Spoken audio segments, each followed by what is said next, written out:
How fast can you drive at low pressures? At what point will tyres fall off the wheels? Deflated tyres don't actually get wider. Don't believe me? Wait and see. I transferred tyre prints from my Land Cruiser to sheets of paper. Let's update the outdated. In the past, I've lived by the method of decreasing tyre pressure by 4 psi if it's not quite right or if I'm getting bogged.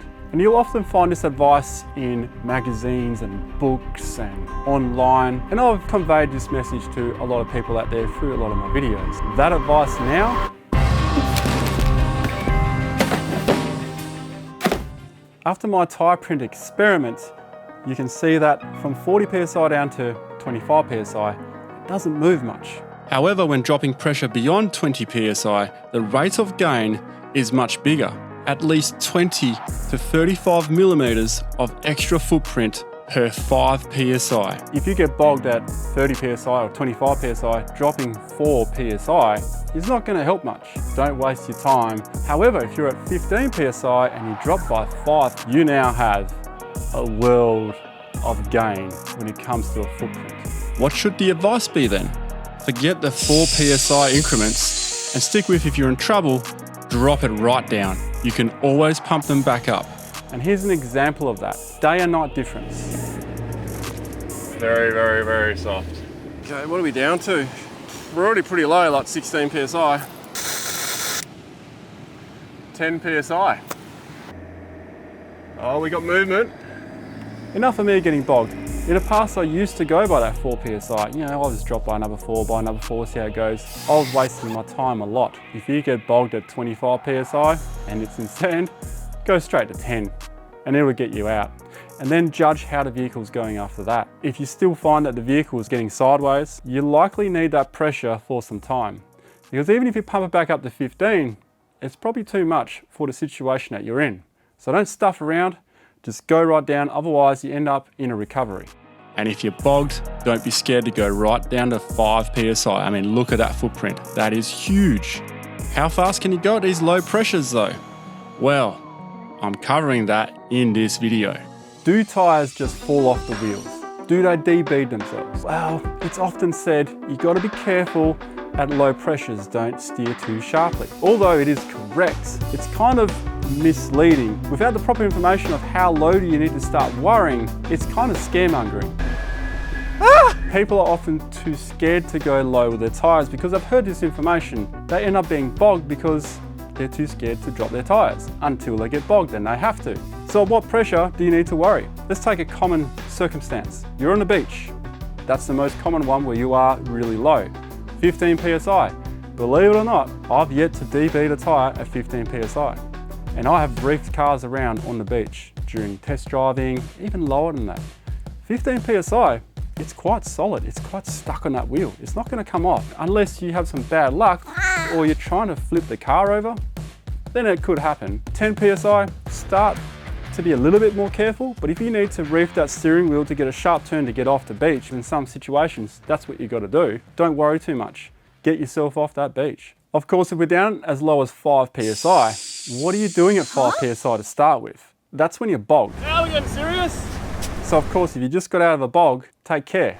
Pump your tyres up to at least 10 psi. If you steer too sharply with 5 psi, it's not going to take much at all. So that is the proper low pressure where you got to start worrying. It's definitely circumstantial though. I've had a tyre debead itself at 20 psi, maybe even a touch bigger than that. That was in rutted country.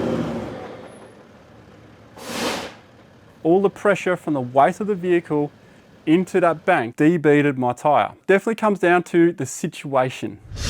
If you skim a rock or you skim a tree root and it forces the tyre in and you're going with a lot of momentum and there's a lot of weight in your car, you could easily debead your tyre even at 25, 20 psi. It's really circumstantial, but don't worry if you're on the beach and you've got low pressures. You're down at those low pressures for a reason.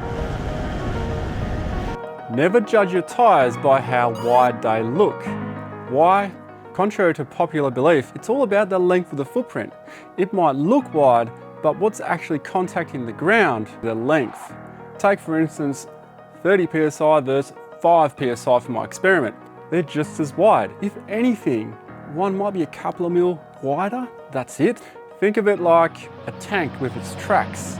They can pretty much go over anything. With a round, rigid object, it's going to bounce, it's going to skid, it's going to use a lot more effort to try and get over things. A deflated tyre bridges the gap between a tank track and a wheel. It might be round, but what's touching the ground at lower pressures is more or less flat. And when it contacts objects, being rubber and having less air in it, it enables it to mold and go over things, reshape itself. Less effort for the vehicle, more traction, more purchase on the ground. It's not about how wide the tyre is, it's about the length. That's what gives you traction.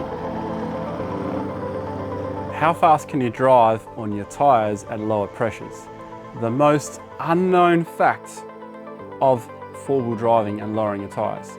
And possibly also the most dangerous one, because you can't see the damage you're doing if you get this wrong. At tyre pressures of 30 to 20 psi, the sidewall will flex a lot more, generating heat. The speed you're going at will also generate heat. And the cords within the tyres will start heating up. If that heat gets too hot, which it will do after a while going at high speeds, those cords are going to be chafing at the rubber. You are weakening the tyre from the inside and you have no idea how bad it is until one day that tyre is just going to blow out without any warning. Am I scaremongering? No, I'm not. Do not drive at highway speeds at low pressures. Not only do you risk yourself and your vehicle, tyres aren't cheap, especially four-wheel drive tyres. However, there's no proven test or a chart to go by so you know how fast you got to go at different pressures. That's the problem. And this is why there's no information out there. I'm going to show you what I do, but it's general advice only. You need to decide if it's for you. All right. I have my own rule of thumb that I live by when I go four-wheel driving and I'm driving on a highway. This is my practice. Taking my 76 series as an example, your load rating and your speed rating, you got to look at those. You got to understand that part of your tyres. There's another video I've got about that, so I'm not going to get into that here. The speed rating on my tyre is 124Q. That translates to 160 kilometers per hour. And 160 kilometers per hour is not something you want to take a 70 series to, trust me. 40 PSI on the highway, particularly when I'm loaded up for a trip. If I'm driving around town, I could sit on about 35 PSI, I don't need that much air in the tyres. When it comes to corrugations, I will lower to about 35, maybe 30 PSI, but I will also restrict my speed a little bit, especially if I'm loaded up. And usually with corrugations, I like going a little bit slower because corners can be a bit sketchy. Corners are particularly corrugated, you end up skidding across the other side of the road. Nonetheless, at 30 PSI, I will not exceed 90 kilometers per hour. I will find the right speed and the right tyre pressure for the corrugations. If I go down to 25 PSI, I will not exceed 80 kilometers per hour. In fact, I'll try and find the best speed between 60 to 70 Ks. At 20 PSI, I do not like exceeding 60 kilometers per hour. I just don't want to do that. Below 20 PSI, for example, 15 to 10 PSI, I will not go any faster than what my low range gearing will allow me, which is about 40 kilometers per hour. So even though I might be in high range, I will not exceed 40 kilometers per hour. If you restrict yourself to what your car can do in low range, which is generally speaking about 40 kilometers per hour, it's just easy for anyone to remember. If you can go faster than that, put some more air in the tyres. And when I'm at 5 PSI, I don't exceed third gear, low. And I will only be at 5 PSI to get out of a boggy situation. Once I'm out, I'll raise that tyre pressure to at least 10 PSI again. That's my rule of thumb. I've never had a problem going by that. Nonetheless, if you finish four-wheel driving, I recommend just pumping up your tyres anyway and then just head on home. But if you need to take the highway to the next track, which is within 20 kilometers, just sit at a lower speed. Look out for traffic though. Generally speaking, when people get bogged, they go straight for the snatch strap or straight for the winch.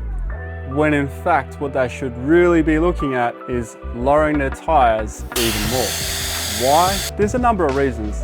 Number one, regardless, if you need a recovery, lowering your tyres even more is just going to assist that recovery. Number two, once you've been recovered, you now have a lower pressure and there's less chance of you getting stuck immediately again.